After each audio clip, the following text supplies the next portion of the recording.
Today's topic is soft skills and hard skills. What is a soft skill and what is a hard skill?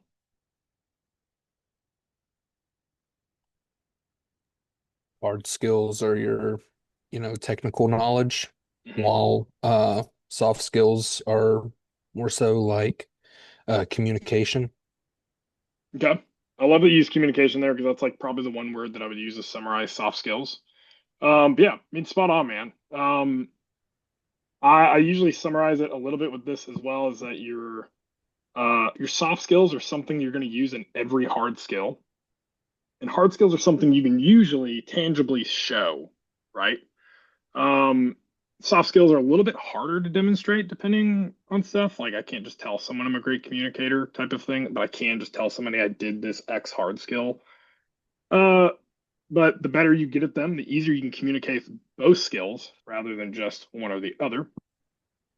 Another question here, and we answered this the other week. Dylan, I know you're here, so you're not allowed to answer. But why do we think that 80% of devs end up in a tech stack they didn't study?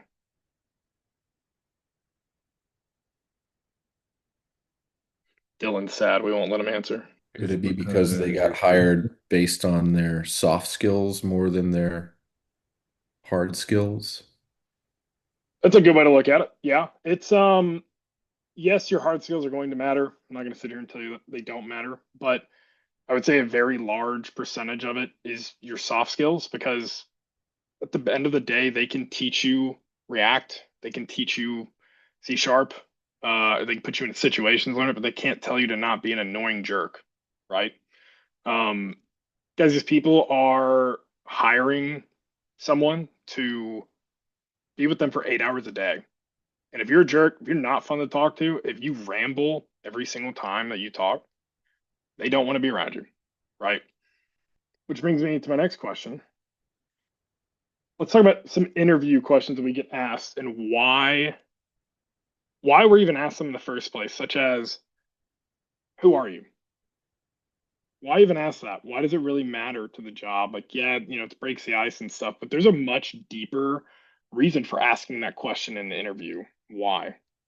This is just because they want to, it's your chance to show who you are, not so much like technically, but who you are as a person, rather than they want to know that they're going to be working with a personality rather than a robot, you know? Yeah, there's, I would argue that, as silly as this sounds, I would argue that question right there is actually one of the most important questions you'll be asked in that first interview is who are you, right? Uh, I have talked to a bunch of different hiring managers. I've talked to every single time they tell me how big of a deal that question in and of itself is, right? Because if they tell you, hey, in 2 minutes, tell me who you are, and you ramble for 10, you are not going to get that job. They tell me within about the first minute, minute and a half, they know whether or not they're going to move you on to that next interview, right? Is he rambling? Did he actually answer my question? Maybe they ask you something specific about who you are, or tell me about your history, or whatever it may be. Like, did you just ramble? Did it feel very robotic? Was it just you gassing yourself up? Were you really just talking about how amazing you are and you're incredible and you do nothing wrong? Like, there's a number of ways you can botch it. There's also a number of ways you can do it really well, right? But they're asking because that question right there, as much as it does break the ice, is going to tell them just about everything they need to know for the rest of the interview, which is, do you suck as a person? That's what they're looking for, right? Do you suck or not suck, right? And we'll talk about this a little bit more later on in the talk, but we all suck in some way, right? And figuring out in what areas we are bad in is a great skill in and of itself to have. Willard, one of my mentors here, he's in the meeting tonight. He's a huge advocate for me on that stuff. He's super helpful. Um, I can go on a list on the amount of conversations that we've had and the guidance and book recommendations he's given me and all sorts of stuff, right? Just constantly trying to improve. Um, yeah, more on that here in a little bit. Yeah, I mean, let's talk about a few things on why these soft skills matter, and just a few examples as to what I've experienced in the past. I I was actually once upon a time a flight attendant. And well, I was almost a flight attendant. I got to I'm sure in another universe, I got the job, but I went all the way in American Airlines. They flew me out to Texas. I went through the entire interview process. I was very lively. I was talking to all these people. I was, they look for, who's kind of meshing people in the group together, who's communicating well, who's making it fun and lively in a very nervous situation, just like people are on a plane. There's a number of things they look at, and I knew all this going into it because a ton of my friends were flight attendants and they were giving me insight to it. I went through the whole interview process. And I remember my friend Mandy was in there, and I sat next to her, and they told us to walk through a question. They said, sit down in the chair. We're going to give you a note card. Do not flip the note card over. When it is your turn, you can flip the note card over. You will stand up. You will answer the question. And then you will sit back down and flip your note card back over. And I, being daring, said, I'll go first. And I did everything right, except for one thing. And I noticed it as soon as Mandy to my left went, because Mandy looked at me, and I'll never forget the look on her face, because she looked at me and just had this crap look. And she stood up and gave her answer. I didn't stand up. That was a one detail. Everything else in that interview, I nailed it, man. 10 out of 10. Like, I knew I was getting that job, but I didn't stand up. And I knew right then and there I wasn't going to get the job. And I didn't, but I had such a good attitude at the very end of it. They pulled us out one by one, and I called him the head honcho, the main flight attendant guy, told me, he goes, Preston, we had a bunch of fun facts we did. Mine was Rubik's Cubes. He goes, you're the Rubik's Cube guy, right? I said, yes, sir. And he said, so Preston, we're not going to give you the job today. And I usually don't tell people this, but I want you to come back and apply in 6 months. And I smiled at him and I said, okay, like I really appreciate the opportunity to be here. And I could tell he was baffled that I was smiling, because I'm sure he has a bunch of people who throw temper tantrums or get upset or whatever. But really and truly, like, I'd never gone to Texas. I had never gone that far in an interview. I'd never dressed that nice in my life. Like, I had a ton of wins from that day, right? Like, there's a bunch of cool people that I met that I still talk to this day. Like, it was really cool. And he started, inquiring, like, why are you kind of okay with this? It's like, honestly, like, it's not meant to be right now, and that's okay. And I met a lot of cool people, and I had a great time. Like, this is really cool. So I would have done it, but I went to NSS instead. So there's a software developer version of me out there in this universe, and then some other universe. I am sitting on a plane right now. So, but yeah, that one thing didn't give me that job. Why does that one thing matter that much? I didn't stand up. Who cares? Why does that matter so much? I would assume it's because that is part of their job on a day-to-day basis, is to stand up in front of a crowd of people and give them the safety measures and talk and give the demonstrations of the plane, what's happening. I would imagine that it is a big part of being a flight attendant, is standing in front of a group of people. So you have to show that, you're willing to stand up and talk about the thing on the note card. I'd say it's a pretty good answer. I wouldn't doubt at all that that's something to think of. But there's another answer here that I am looking for. Is it because it was part of the instructions and you missed it? So it demonstrated bad listening. Let's think about what a flight attendant's job is, because really and truly what your job is you are a paramedic, you're a therapist, you're a entertainer, you are a firefighter, all of these things at 20,000 feet in the air, right? If you can't follow that one instruction in the interview when you're really supposed to be following instructions, what does that say about when we put you in a plane with passengers who are nervous out of their mind and might do weird stuff?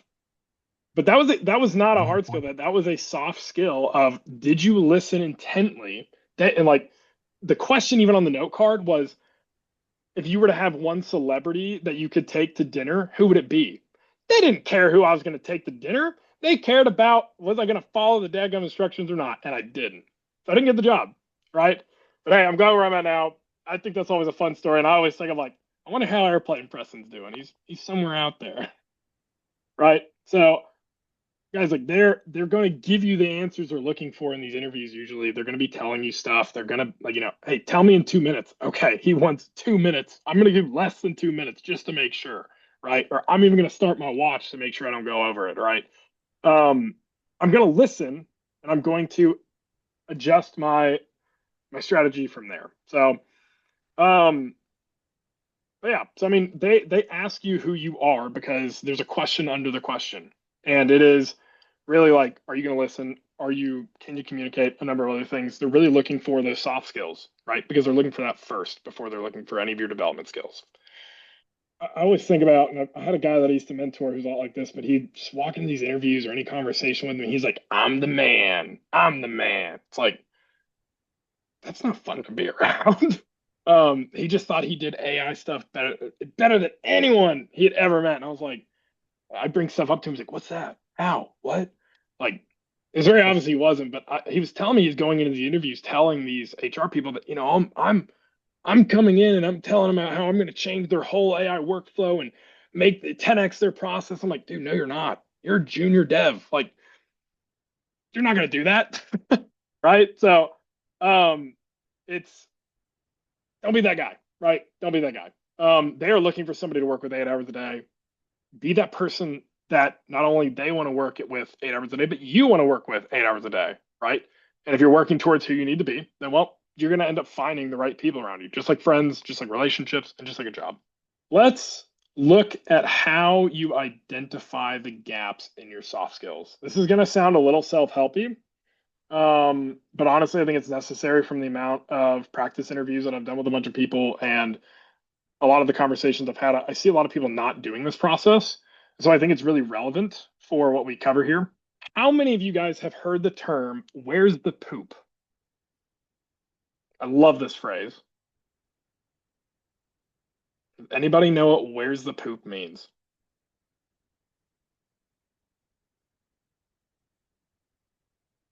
Anyone want to take a guess where where's the poop means? I could take a guess, but I'm not familiar with that. Go ahead. That is a question that I do ask in interviews, but not that way. I ask people, where's the frustration? Where's the pain? Yeah. In the last interview, the last job that I had before becoming self-employed, I got the job specifically because I asked him about some of his frustrations and the things that were going on. And then I was able to clarify for him more of the frustrations and pain points that he had himself.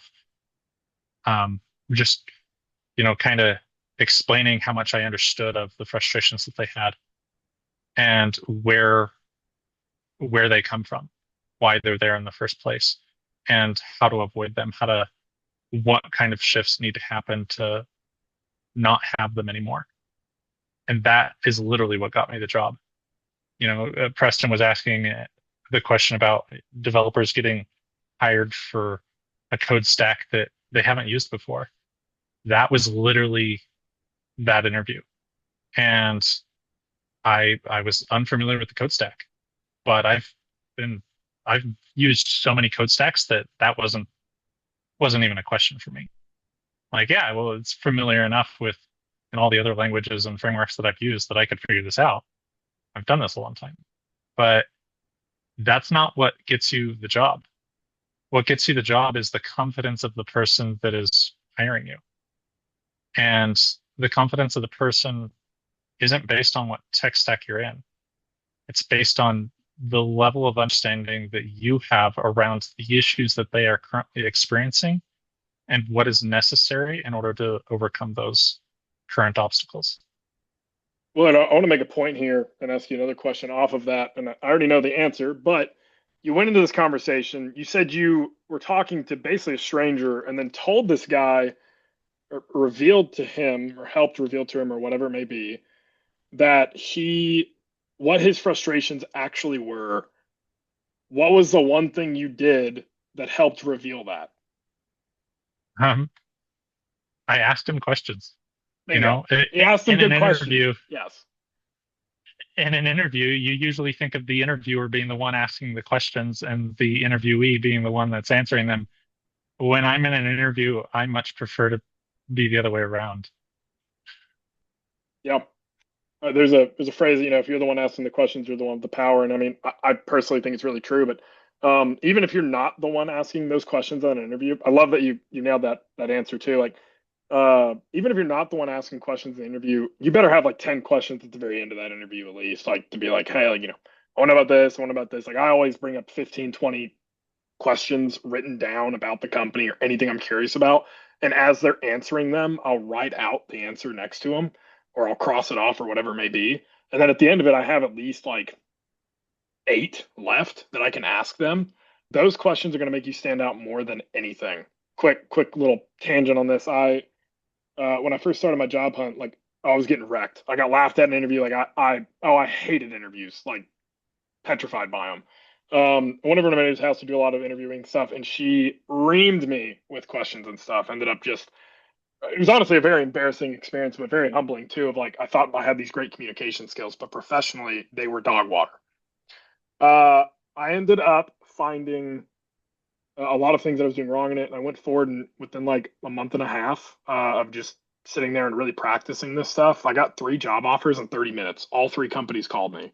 I was baffled. One of the places told me that they did not hire that position that I was applying for was not for somebody without a college degree. I did not have a college degree.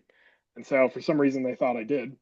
And so one of the last questions in the first interview was, do you have a college degree? I said, no. And he said, oh. And I said, is that a problem? And he said, let me talk to the guys. Like, yeah, well, yeah, let me know. So I ended up getting another interview. And at the end of that second interview, I told him, I said, what tools and what languages can I learn to better myself in this position in the meantime, before our next talk or whatever? He told me 12 plugins with WordPress stuff that they did specifically. And I came to that next interview, and if I had not prepared the way I did, I would have been so nervous because there were 4 guys on Zoom, and then I think 4 or 8 guys in person. It was like an 8 to 12 person interview. It was their entire team. It was so intimidating, and they all bombarded me with questions. And I realized at one point that the team lead who I had interviewed with before did not remember giving me these 12 tools and whatnot.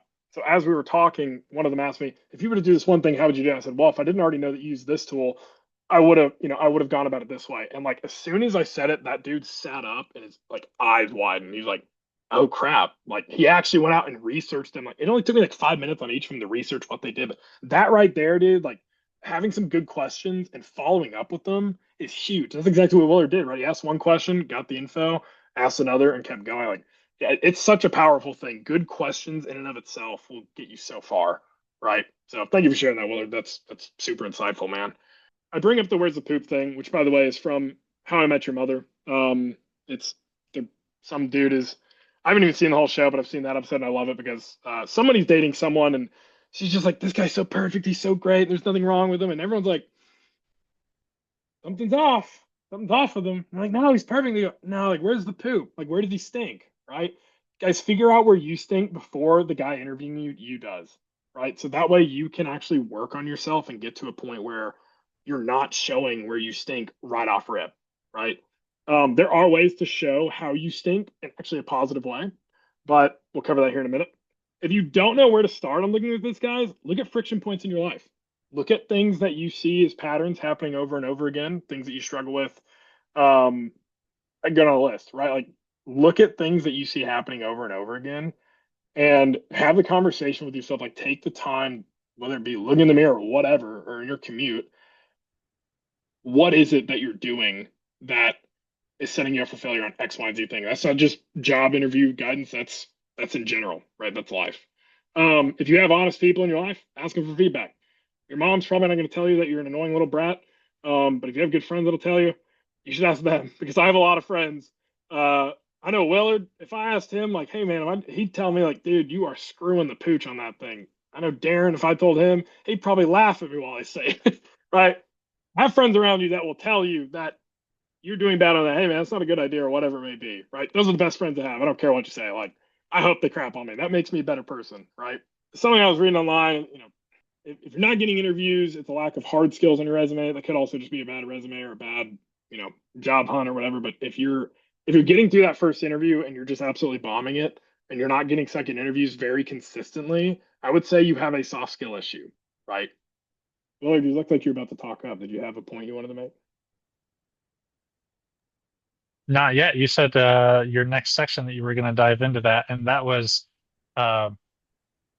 Yeah, I'll wait for that. Specifically, like not pooping on yourself or not showing the poop. Uh, Yeah, I disagree there. Like I do that think you should that's show it, but control how it's showed. And yeah, we'll get there. But I yeah, feel like I know where you're gonna go with it yeah. because yeah, we'll get there. We'll get there. Willie's excited. So, um, guys, just like development, I think when you're looking at this process of trying to improve yourself, it is very systematic, right? What is wrong? What is the step I should take? Is that working after some time? X, Y, and Z. One big thing that I do every month is I look in the mirror and I'm like, I really don't like that I do X thing, or I feel like I could do X thing better, or this system doesn't work. And I take that one thing and I do my best to focus on it that entire month for 30 days. I say, I'm going to do this thing. I don't care if I screw up everything else, lose my job, lose my house, lose my everything. If I do that one thing well, I've made it through the month, right? Obviously, it's an exaggeration. Do not pile a bunch of stuff on of like, oh, I'm gonna do this and I'm gonna get better at this and I'm gonna read this whole book and do everything in the book. And no, don't do it. Right? Accountability partners are awesome for this kind of thing. I will straight up call people and tell them, yeah, I'm working on this thing. And like, I'm not even asking them to hold me accountable, just saying it to them. Yeah, I'm gonna do this and it helps. Or blah blah blah blah. Or even just having someone that I can say, hey man, I know you said you're really struggling with this one thing. Why don't we do that together? Let's do a 30-day challenge. Let's see how it goes. Right? Even short-term accountability partners are great. I used to have a friend, Alyssa, that I worked with, and she like once or twice a day, every single day, we would get on a call together and mute ourselves. And I would say, okay, how much time do you want? We'd always start with like 5 to 10 minutes because we were both super ADHD and super bad about focusing and stuff. So I'd say, all right, I'm going to set it for 10 minutes. I go, okay. I'd set a timer. We turn off our camera, turn off our mics, and we would tell each other when that timer started, what are we going to get done in those 10 minutes? And then after 10 minutes, I'd click my camera on, the timer went off. I'd say, hey, what'd you get done? Did you get it done? She'd go, no, I'm close. Or yeah, I got it done. So I'm working on this next thing. I go, okay, I'm going to set it for 15 minutes now. And then eventually you do 15, 15, 20, 25, 30. And then eventually it's been like 4 or 5 hours. You've just been getting stuff done, right? For some reason, it just helps so much to know that somebody else, like, you start to think about stepping away and doing something. No, like, I got to sit here and get this done. Otherwise, Alyssa's going to yell at me, maybe. I don't know. She wasn't yelling, but yeah. Um, I think this is a really funny one to bring up because I always tell people that I'm not over here like using AI as like a therapist, but I will tell like I'm really struggling with X, Y, and Z things. I want to do better in this. What book recommendations do you have? I'm a big book guy. I love self-help books and like whatever anything that's going to teach me about anything that I'm wanting to learn. Like I'm not much for like the fantasy and all that other jazz. Like, I love hearing from other people because there's so many things in life that I'm not good at, and hearing from the people who have spent their entire lives learning about it and then writing a book on it is like the fastest way I can think of to improve. AI is really good at recommending books, and anyway, so there's a number of things you can do there. If you are doing your 30-day thing, guys, or just anything in general, I recommend you actually practice in real scenarios. I grew up in a very like angry household when I was younger, and so when I first started really trying to implement this stuff, anger was one of the first things that I tried to do better on, and I thought that it was, oh yeah, Darren. The like I decided like okay, like I'm playing a lot of games. This is back in like high school, but I'm like I'm playing a lot of games. Why not use games to help improve myself? Why was that a horrible idea? Why is games such a bad idea to use as a real world scenario to try to not be angry?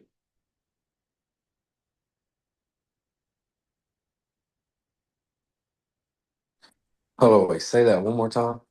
Why is so I said, okay, I'm going to use some real world scenarios to practice not being angry in situations. I said, okay, I'm angry a lot when I play games, right? So I'm going to try to not be, I'm going to use this, I'm going to use games as practice to not be angry. Why was that a bad idea? I don't typically play a lot. I do play. My husband plays a lot more than I do, but speaking from experience from his end, it just makes him more frustrated because he wants things to go a certain way, and when they don't, and it's like a loop of it continuing to not go the way that he wants he just gets angrier and angrier. Yeah, they are designed to make you mad. They're designed to get you right up to the edge, right there. You're so close. Ah, sorry, you lost. You suck. All right, like it's they're designed to get you. No, so what I'm essentially doing in that example, Maggie nailed it, is I'm diving into the deep end, right? So maybe I'm not going to do that. Maybe I have conversation. Maybe I actually have more conversations with people that kind of make me mad a little bit. Maybe things that just kind of inch me into, I'm just dipping my toe in the pool. But if you think you can handle diving in the deep end, then go nuts. But I don't recommend it. On some things I do it now, but other things I'm like, no, like I definitely need a toe in the pool before I, commit to this. So yeah, practice in real world scenarios, guys. Last little points I have in here. This goes back to what Willard was so excited about. Looking at your weaknesses and like how to make them positive just in interviews and whatnot. We've kind of talked about how you self-reflect and improve on these things in the real world, but how do you show this in an interview? Like, let's say you do something and they ask, "Oh, are you a really angry guy, Preston? You seem like a really angry guy." And I'm like, you know what? You're dead gum, right? I'm super angry all the time. They call me Hulk, right? But so how do I turn that into a positive in that interview? Really and truly just owning up to it and saying you're a very common interview question is going to be something along the lines of, what is your biggest strength and what's your biggest weakness? Some people use like my biggest strength is my biggest weakness. Some people use a number of things. I try to separate them, but like hold myself accountable on a number of things. I recommend you be as blunt and honest as possible, but show like I'm really struggling on X thing, but I've actually been reading 2 books on it and this and that, and I'm trying to do better on it. I pick one thing every month and I try to do better. That right there shows like, oh wow. So even if this guy does kind of suck, like he's at least trying to do better, at least from what he's told me, right? It's like any friend that's just constantly doing the same thing over and over again that really irks you or makes you mad or whatever, like you've asked them to stop, like I'm not gonna stick around with that person, right? Like I want people in my life who are constantly trying to improve, do better, improve themselves, take inventory of their own issues, take inventory of their strengths, etc. Right? Yeah, I mean, again, like tell a story of like I struggle with X. Here's what I'm doing. Here's the proof, right? Even the worst parts of me are getting better. It just turns a really negative topic into a more positive one, which again, I think that's a big soft skill, right?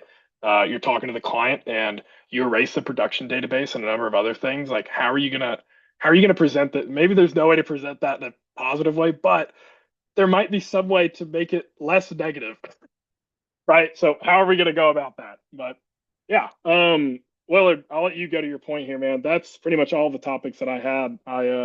I'm curious to hear what you were gonna say on it. So the main gist of what I was going to say on that is that like you can tell people your worst attribute or tell them the worst thing about you and have it be positive. That is that is an art that is actually called framing. And so there's a lot of books on it. There's frames. There's a guy who struggling to think of his name right now, but he's amazing at marketing.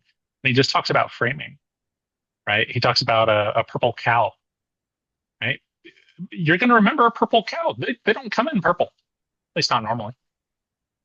And so, like in the example that I've already given, one of the things that the interview started out and he started asking me questions like, are you familiar with this X framework? Are you familiar with, Y language? My answer was no, no. And I could just see the mood going down. And he's like, man, I could tell this guy feels like he's wasting his time.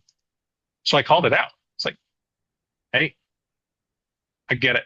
Right now, it really feels like you're wasting your time. What am I doing in this interview? This guy doesn't even know the language, the framework that we're working in. How the heck is he going to be able to jump in and help us anytime soon? I was like, totally get it. You know what? I'm even happy to save you time. If you really don't feel like this is going to be a good fit, great. We don't need to spend the entire time in the interview. But I have a couple questions. My understanding is that you're on a team. You're leading the team. And the team has some struggles. can you tell me about some of these struggles? And that it went right back into, what I was talking about earlier, telling me about some of these struggles. Yeah. So based on those struggles, these are the kind of problems that you're having, right? You probably don't have, pull requests. You're manually reviewing every single one of them. Like these are things that you wish you could do, but you don't have the time for it. These are, and so I was able to start to iterate some of the problems that he was experiencing. And we already had that low moment of he's not even the right fit right out the gate. But we were able to take that emotional journey of rock bottom and go through not just him using that as the emotional label for me, but using that as hey, that's just the journey that you've been through. This is not a bad interview. We're looking to actually improve the team. And we understand the problems that the team has. And here is the result. Because ultimately, whether you're getting a job, whether you're selling a customer, the best way to close the deal is really, what is the end result? What are the things you're going to feel? And I don't mean just like, well, you're going to get X commits or X pull requests per day, per week, per whatever. Those are quantifiable. That's great. But what I was able to commit to him was, you know what? I'm going to learn the language, the framework, and I might not be the best fit there in that, but I'm probably one of the best fits you've ever seen when it comes to, and I didn't have to say that. He was able to feel it because I was able to describe his pains. I'm probably one of the best fits at helping you to overcome these pains because I was able to iterate to you, communicate to you better than you communicated to me the pains that you're feeling. I was able to get him to say, yeah, that's right. Yeah, you get it. And the more of that I got, I knew that I was getting the job before the interview was over. And like the first 2-3 minutes seemed like he was ready to hang up the call on me. And it had nothing to do with, I mean, that's really why Preston is hammering, like, focus on your soft skills. I'll say this. Think about the narrative in somebody else's head. Yeah. I don't recommend that you guys try to like analyze somebody like some senior, like as a junior, don't try to analyze some senior that's like, oh, like let me analyze your stuff and tell you how you should do this. Like Willard has 10x the soft skills and communication skills that I do. I don't even feel like super comfortable like really doing that interview unless like opportunity really fell into my lap.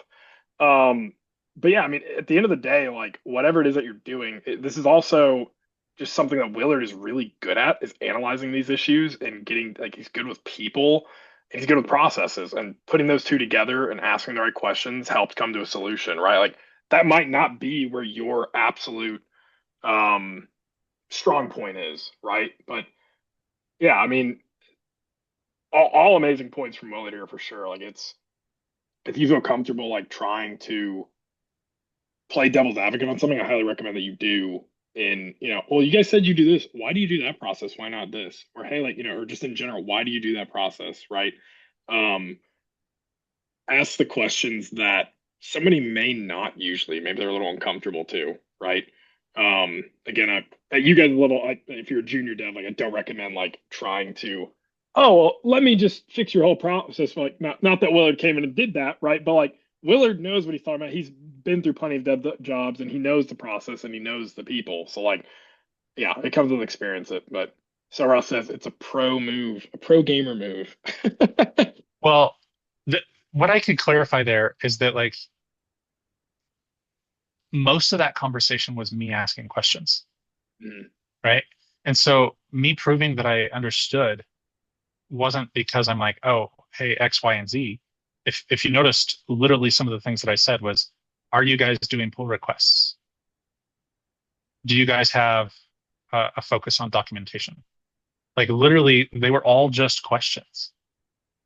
And so, but my questions led into each other. It was like, hey, I understand that you've got a lot of, less experienced people on the team.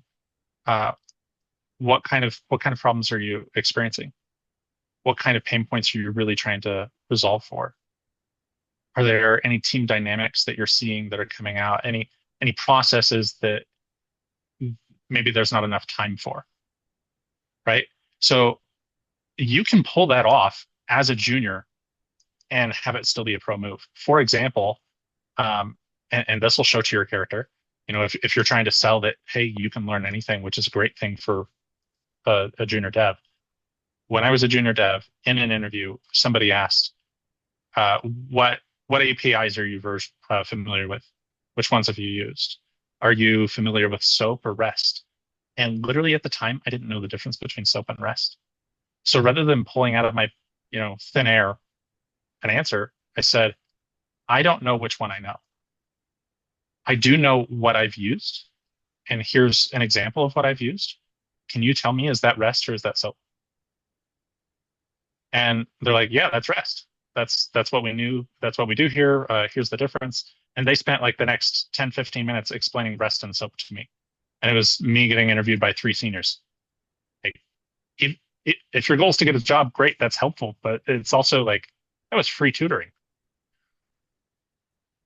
It goes back to like taking account of like, not that Willard stunk in this sense, but like he wasn't just blowing, for lack of better words, not blowing smoke up their skirt type of thing, right? Like he was very honest and he was like, yeah, I don't know that.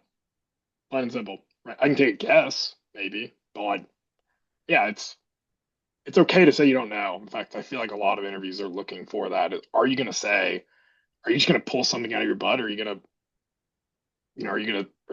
say like you don't know, or take a educated guess on it, but own up that you don't know? Like it's totally okay to not know stuff. They know around what level you guys are at.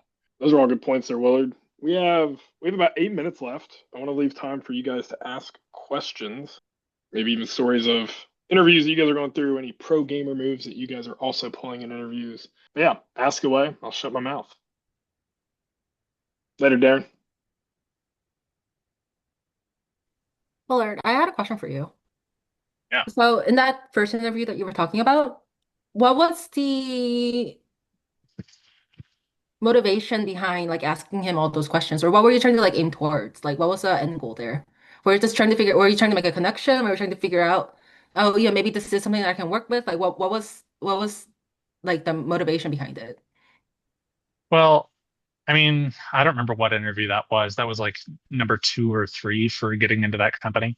So I already had some context, but one of my mentalities is I lead with curiosity. Like I've worked at Apple, I've worked at Netflix, and like Netflix, that's a huge part of their culture, right? Was lead with curiosity. And so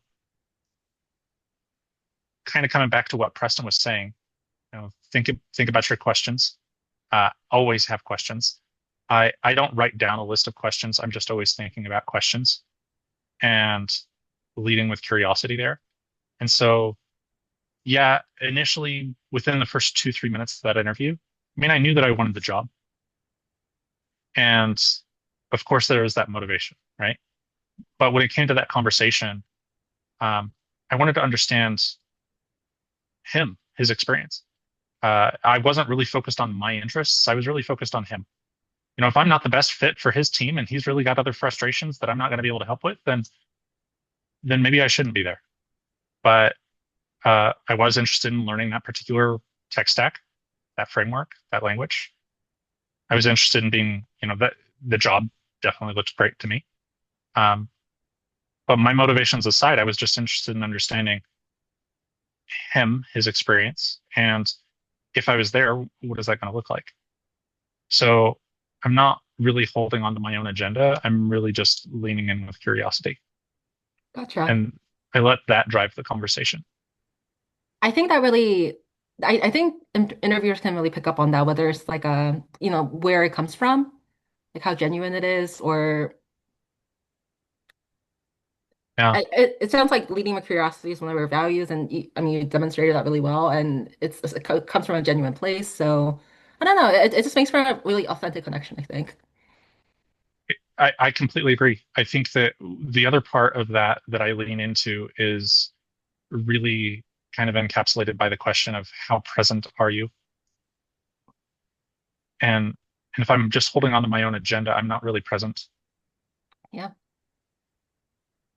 It's kind of funny. I actually met with Ashley Dixon, the recruiter with NSS, and or she's outreach, I guess. But we had a really long conversation. We both compare job interviews to dating. There's so many different things about it. If you go on a first date and you're just sitting there rambling about yourself the entire time, what are you going to learn about that person? Like, same thing with the job, right? Like, they're like, I feel like a lot of people get in their head that, oh, like they're doing me a favor by paying me money. No, they're not. They're going to make just as much money as they're paying you and then some, more than likely, right? If they're doing everything right. But yeah, guys, like they have something to gain from it too.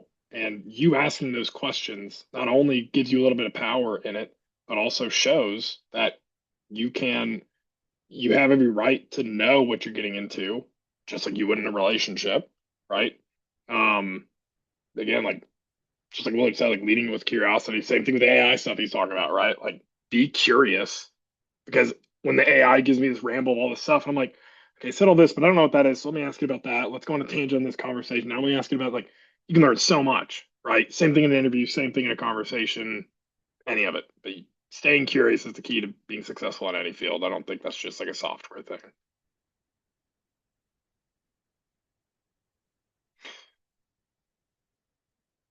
Yeah, for sure. You guys can call them out or drop them in the chat.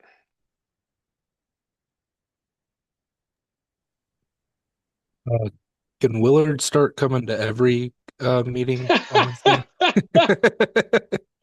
I knew that was coming too. I was like, damn, I'm willing to come to more of these, man. He's got more crap than I do. Like, It's just been super cool to hear your perspective, man, and especially with how much experience you have in the industry. So I really appreciate, you coming out and talking to, you know, someone like me with that's looking to land their first job. So Yeah. just thanks for spending the time with us. Yeah. No promises that I'll be to all of them, but I'll show up. Cool. no, Willard, you're the people have spoken. You have to come to all of them. In fact, you're leading the rest of them. No, I won't say if Willard, if you're up for it, man, I'll put you on the spot publicly here to hold you to it. But if you're up for hosting one night, man, we'd love to. Whether it's a like technical thing or just job stuff or whatever, like we cover all sorts of stuff each week, man. So if you have a topic you like to cover, we're more than happy to let you run it, man. Yeah, I do have my own event that I actually do every single week as well. But it's mostly me with clients or prospective clients called Tech Tactic Tuesday, where we just talk That's about hilarious. tech. I love that. Yeah, it's What awesome. what is your goal with that meetup and how long have you been doing that?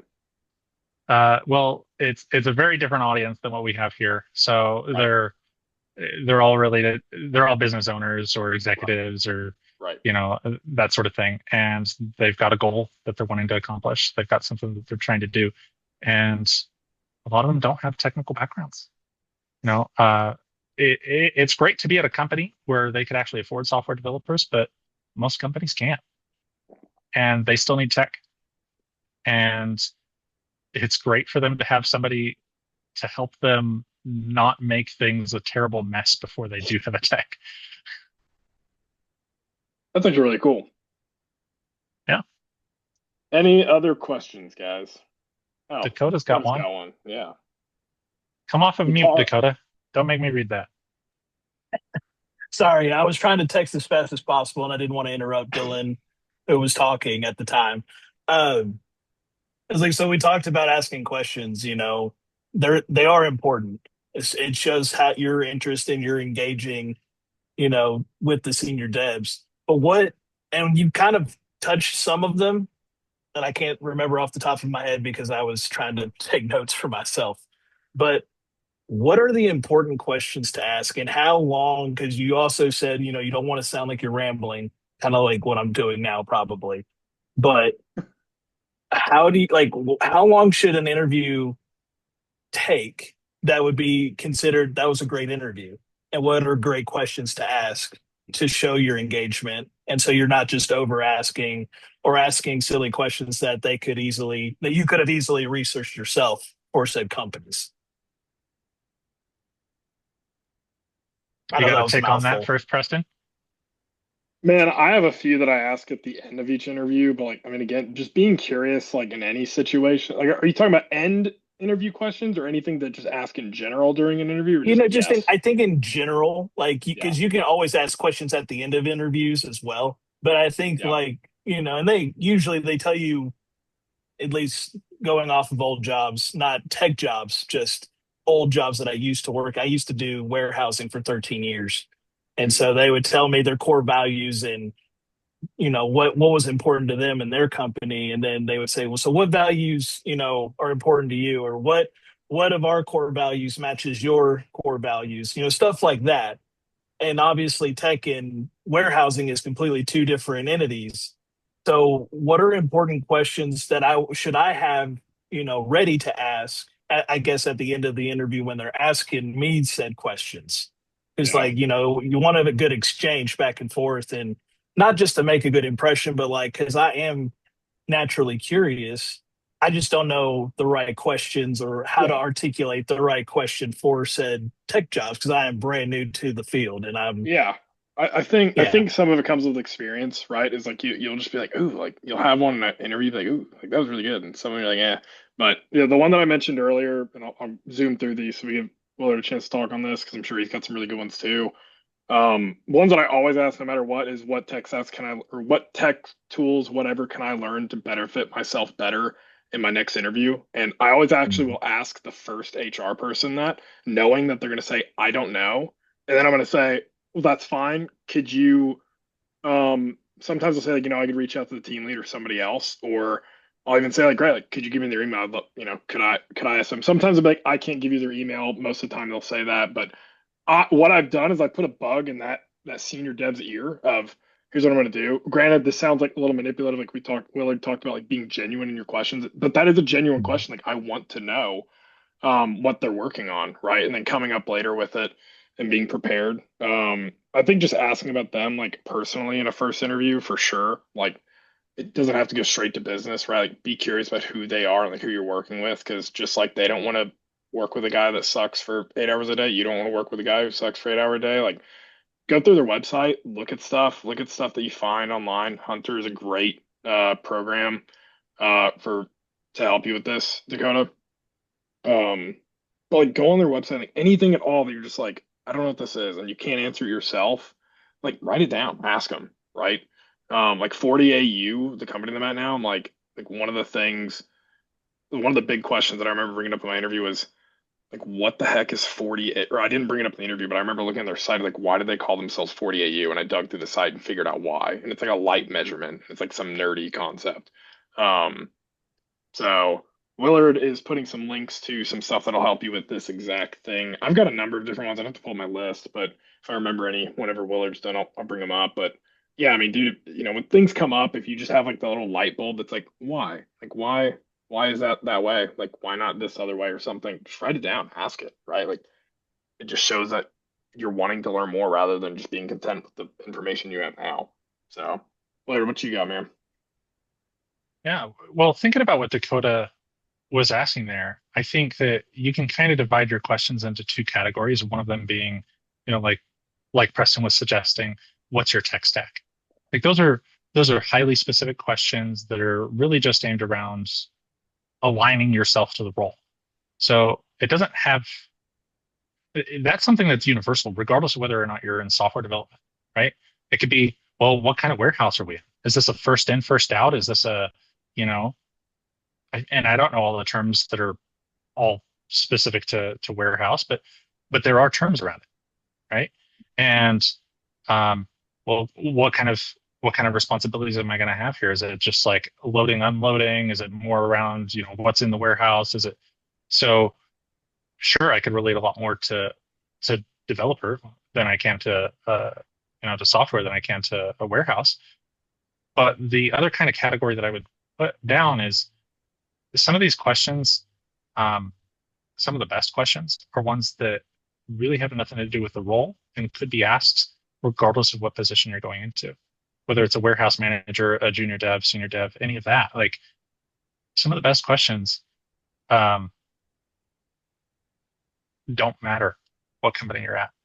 And some of the questions that I've asked people that have really caught their attention has been, well, how long have you been here?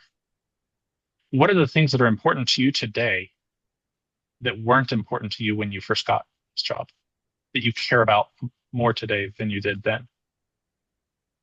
And I've even had people ask me, well, why do you ask that? Because I want to understand the type of person that you are today because of being there versus the person that you are then. If I'm not hearing a ton of energy, it sounds like you're dead in this job. And maybe I'm going to be dead if I'm here too. So Really like good there's question. a lot of that kind of stuff that you could you pick. It's the question behind the question, which is also a book. Uh, Great book, Question Behind the Question. So when I say showing up and being present and leading with curiosity, the question you ask is not always for the specific answer. You'll be able to hear a lot about a person, about an environment, about an experience. So spend time thinking about your questions. If you haven't done a lot of interviews because pretty new to it, think about like just do sheer volume, figuring out the best questions. And don't wait for an interview. If you're submitting 100 resumes to get 10 interviews and you're trying to get better at questions, stop waiting for the interview to do the questions. Start using Hunter and finding people on LinkedIn and asking them the questions that you would have asked during an interview. You're always interviewing. And if you just live in that state of curiosity, then you're not under the gun when you're in the interview. At that point, it's just a conversation. That's a very good point. Right. Yeah. You're kind of taking that power from the interviewer. Like, not that's like really about power, but like, I mean, that I feel like 99% of us go on interviews feeling really nervous. Like they're gonna That do me this favor pressure. by giving me this job. Like, no, like it's a two-way street, guys. Yeah. Awesome. Thank you, guys. Yeah. If you're nervous, it just means you haven't put in enough volume. Yep. Just put in more volume. And if getting the volume is difficult because it's behind, a resume and a hopeful phone call and all that, then figure out ways for that to not apply.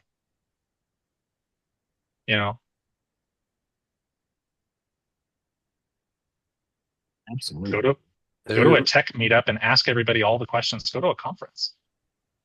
Yeah, it's somebody that I've worked with who's very, very well known. She got into a completely different industry by going to a conference that she was completely out of her element. She had no idea anything. She went from journalism into finance and attended a finance conference. She didn't know any of the terms that people were talking about. She felt like a little kid at a grown-up meeting where half of the vocabulary is just not sticking. And she got into that industry and got into a job that people need credentials for. They need, basically unqualified, but she got in because she led by curiosity. And that's all it takes. She didn't have to interview.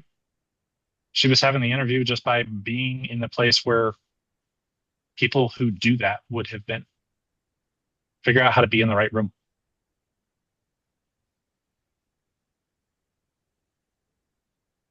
That's it. I think often too, like at least in my experience, I tend to forget uh, that the person that you're reaching out to or or just trying to talk to is just as curious about you as you are about them, and you reaching out to them uh is going to make them feel good uh more so than anything. I think because here recently I've started reaching out to more people through LinkedIn and stuff like that, and getting on calls with a lot of more folks that are higher up uh, developers. And the first meet call that I had, I was really worried that he was just gonna be like, "Oh, you've done all the like." I was just in my head psyching myself out about how it was gonna go, and I had a whole script on, I was just gonna be the junior dev that, you know, got made fun of the whole time. But then I got on the call, and the dude had researched me, which was so super. It was honestly really surprising. He took the time out of his day to not only answer my call, but he took the extra step to research me and learn more about me. And so we ended up having, a 30-minute uh genuine conversation because he was as grateful that somebody was reaching out to him as I was being able to talk to somebody as senior. And so, like, especially to your point, Dakota, I think if you're naturally curious, it it's such a big superpower, I think, in uh this kind of scenario where uh, you're going to find a lot of more people are going to want to have good, genuine conversations with you and be open to conversating with you just because of the nature of who you are. Sorry if that was rambling, No, but I think you nailed it right on the head, dude. No, that was perfect. Yeah. cool. Yeah. I mean, you guys are doing that in the 90-day program. Just like, how do you make it about them? And like, it's not a manipulative thing. Like, genuinely make it about them. And if you're not actually curious about what they're doing, then like, just don't even try. Don't have the conversation, right? Like, um, I wish I met. Ethan was. Oh, sorry. No, go ahead. Go ahead. I was going to say, I wish Ethan was still in here because he, like, probably like 10 minutes before I hopped on that call, I like posted in the chat pretty much how I was feeling and my nervousness going into that call. And I was a mess. I was literally a mess, but 10 minutes before going in there because I had sticky notes written out all over my desk. I was stressing out because to me it was like this guy is God, you know? And and then Ethan you know wrote back to me and was like, dude, it's just the anticipation of meeting somebody that you don't know. That's all it is. And uh it really calmed me down and I got in there and it's like talking to any of y'all right now, you know. It's it's not as it's not as scary as you think it's gonna be. And uh, you know, Willard had a great point too. Like where you were saying like if paraphrasing here, but you said that it's just if you ever get stuck somewhere, I can't remember exactly how you said it, but it's just the volume that you're lacking. And as somebody that's coming from, barbering, uh, it made me look back on that and really appreciate, what you mean by that. Because I remember in my early days of barbering, you know, I didn't want anybody to know I was a barber. I couldn't, I don't know, I couldn't have a full-blown conversation because I would, I would bald somebody's head, you know? But now, like, it's kind of second nature to me.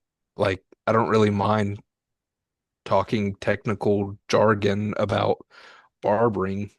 And honestly, it's not what separates, like if I was talking to another barber and we were just like cutting up and he was testing me on my barbering skills, that wouldn't separate me or separate him as a barber that I would want to sit with versus who he is personally, you Yeah. know? You brought up a good point that Willard really drove home too, which was that you're so nervous for his phone call. Um how how many of those phone calls have you had before that, Dylan? 0.